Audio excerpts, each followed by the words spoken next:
we also see recently for the past year or so, the UK task force in Britain, and also we've seen the Bundeswehr information showing that military of Germany is actually acknowledging the peak oil, getting ready for it. And particularly, we've seen the JOE report in the United States also indicates that they, and I read their quote, by 2012, surplus oil production capacity could entirely disappear as early as 2015. The shortfall output could reach 10 million barrels a day. It appears that there are acknowledgments at the military level, certain aspects of it. Yet again, we don't see that being discussed for the public who are potentially going to be blindsided by this. What do you make of this JOE's report? Well, it's true. I mean, why, I don't know, about 5 years ago, even I was in touch with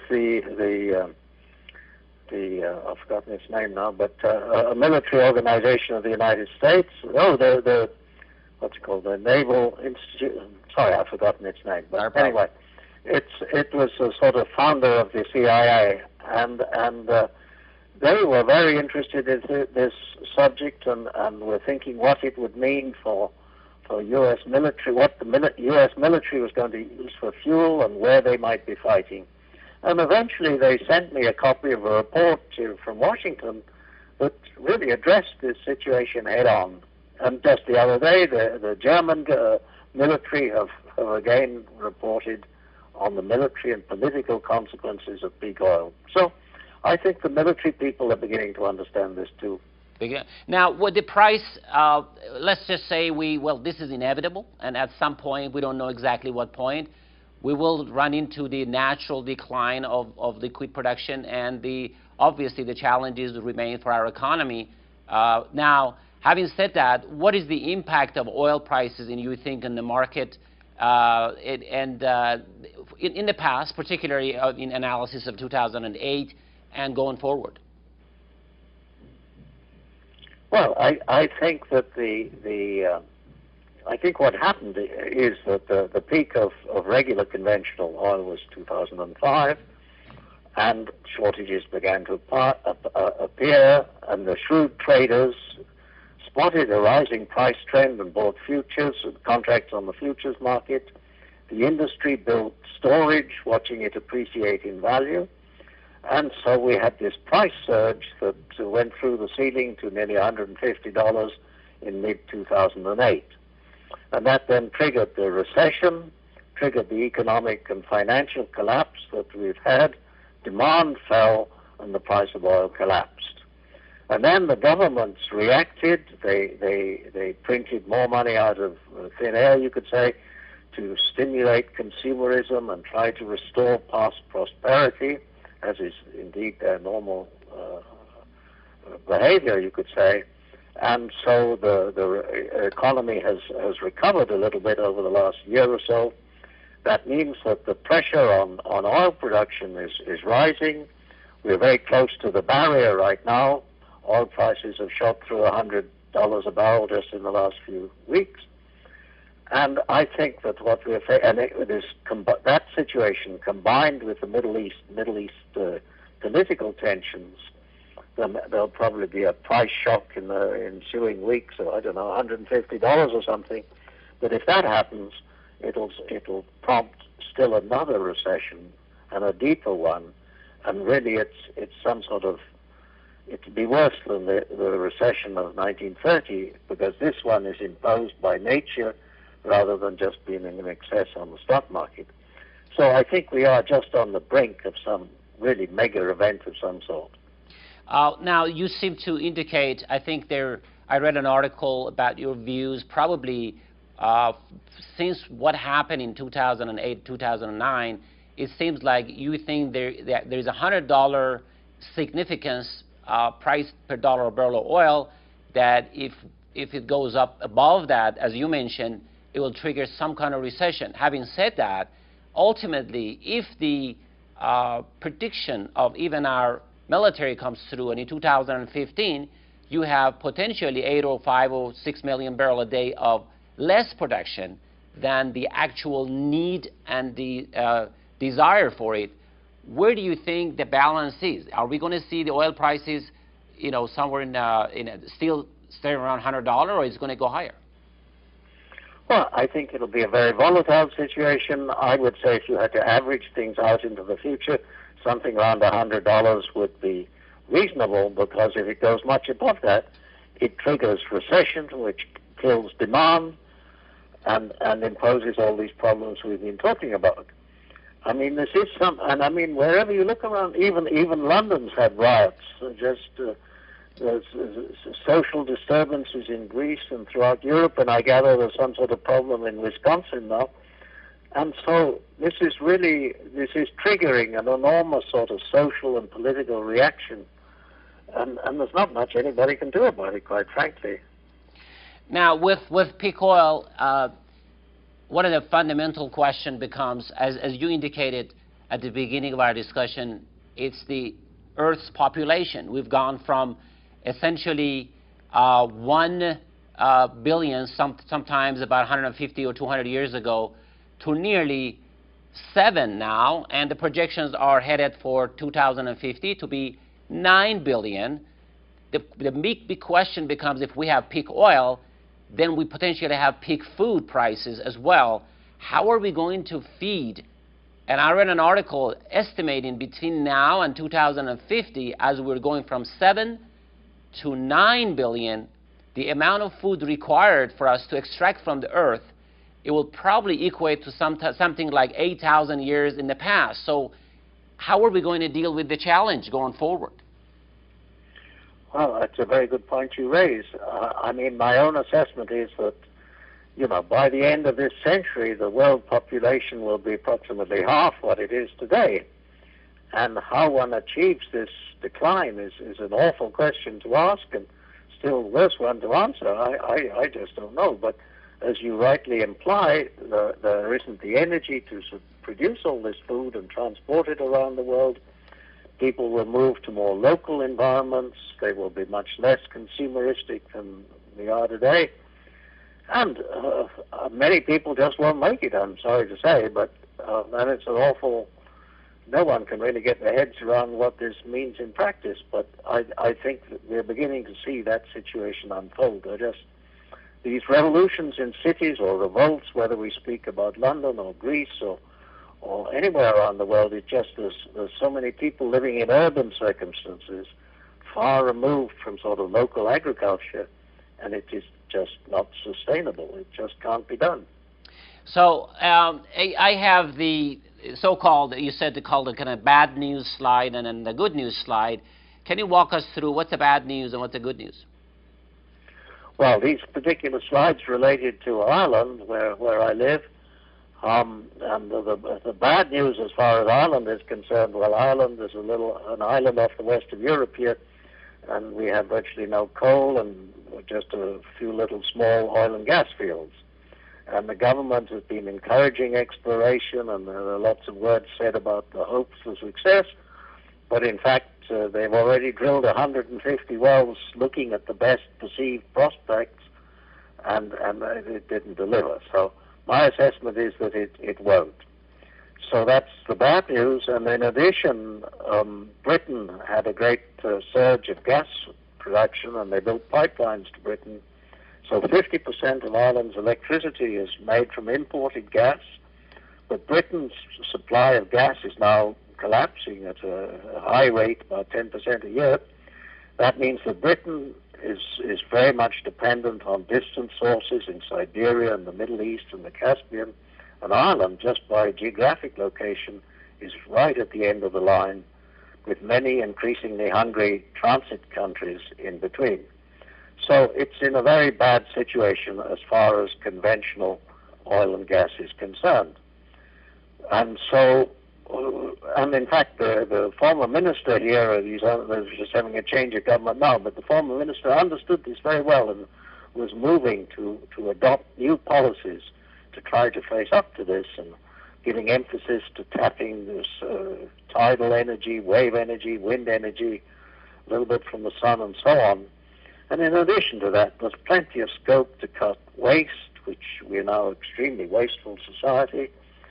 We can, for example, the tax system can be adapted when you accept energy charges as a charge against taxable income. That's in effect a sort of oblique form of subsidy. So the tax rules could be changed to make energy costs be faced head-on.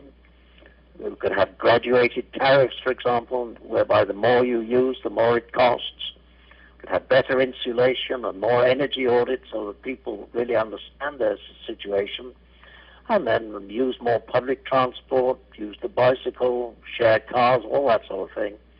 And I think there's an increasing move towards local markets. We can have the concept of the 100-mile diet. You're supposed to only eat things grown within 100 miles of where you live.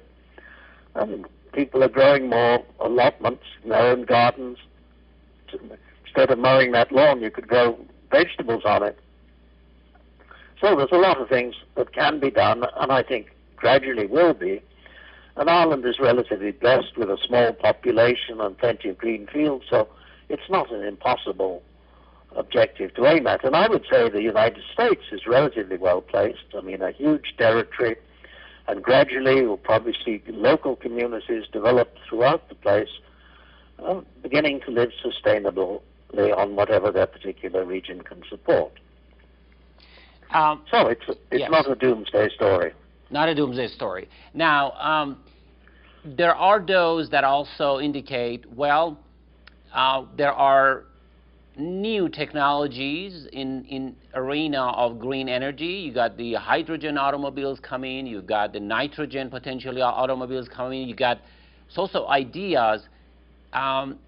Having those, do you really think that within the next 5 years they're going to make an impact where we should not worry about this peak oil thing, or do you think they're just going to be very little, and as far as the bigger picture of the problem is concerned? Well, I think there's a lot of technology can be done, but I think the oil story is central to the whole economy. I mean, sure, the technological advances or using hydrogen fuels or turning to nuclear or something can help the amelioration, but it doesn't permit the growth of the past to continue. We're facing this fundamental change because the growth of the past was built on cheap oil and gas. So, by all means, all of these technological things need to be done, need to be given emphasis, and they can help the future, but they don't allow the past growth to continue. Dr. Campbell, seems to be the core of your message is that, okay, we could do, what we can do is that go after green energy as best as we can. That's one of the things. We can still explore for whatever is remaining fossil fuel we have, the oil and natural gas, yet we're going to have a biggest problem. However, the core of the message here, it seems to me, that you were saying is that we need to wake up and start really conserving energy. And that conservation message could be significant, as in the United States alone, if I'm looking around me, no one is concerned about long-term planning of supply of fossil fuel. So if the government is not coming out and encouraging consumerism, encouraging actually conservation, then your message basically is that how can we make people aware? I mean, where can we go to really take the message at the individual level from bottom up rather than from the top bottom? Yeah, well, I would say the broadcast we're doing right now is helping raise people's awareness of this whole thing. There have been lots and lots of books written in the last 10 years, you could say, that address this subject. There are websites, there's programs, there's radio stations, and so on.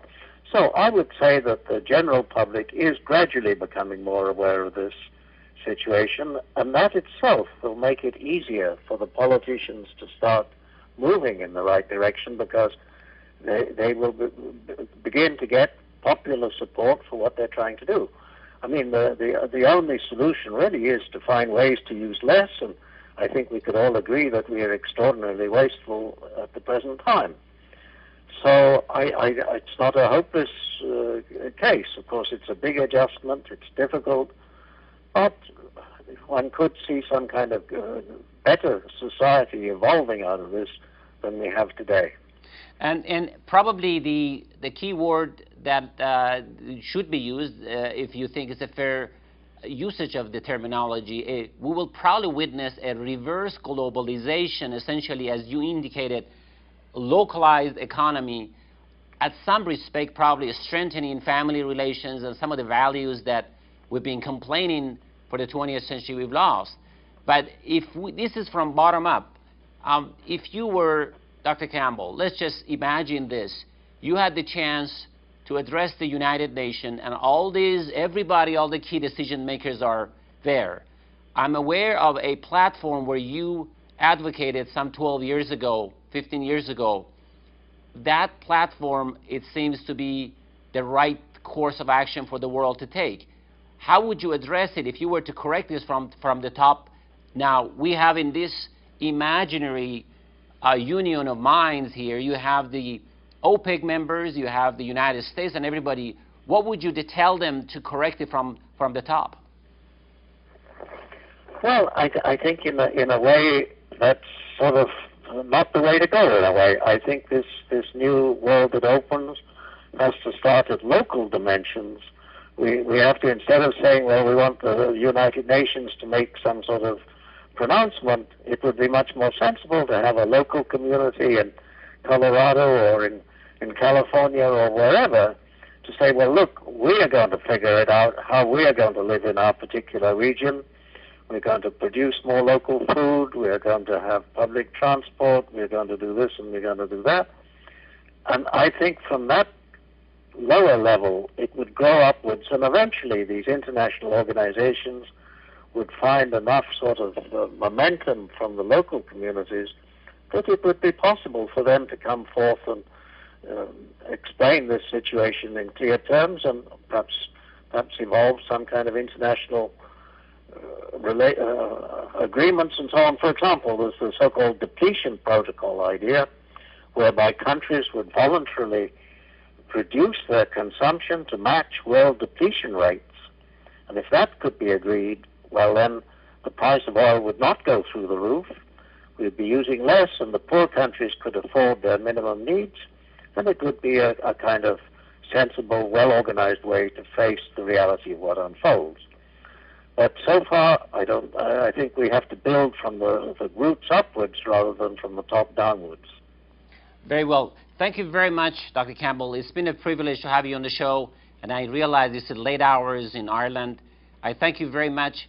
Okay. Hopefully in future we'll have more time with you if we're allowed to. So I want to thank you very much, and have a good evening. Great. Thank you. Good night, Tom. Good night. Bye. Bye-bye. This is the end of the show with one of the most renowned scholars on the topic of peak oil. Good evening.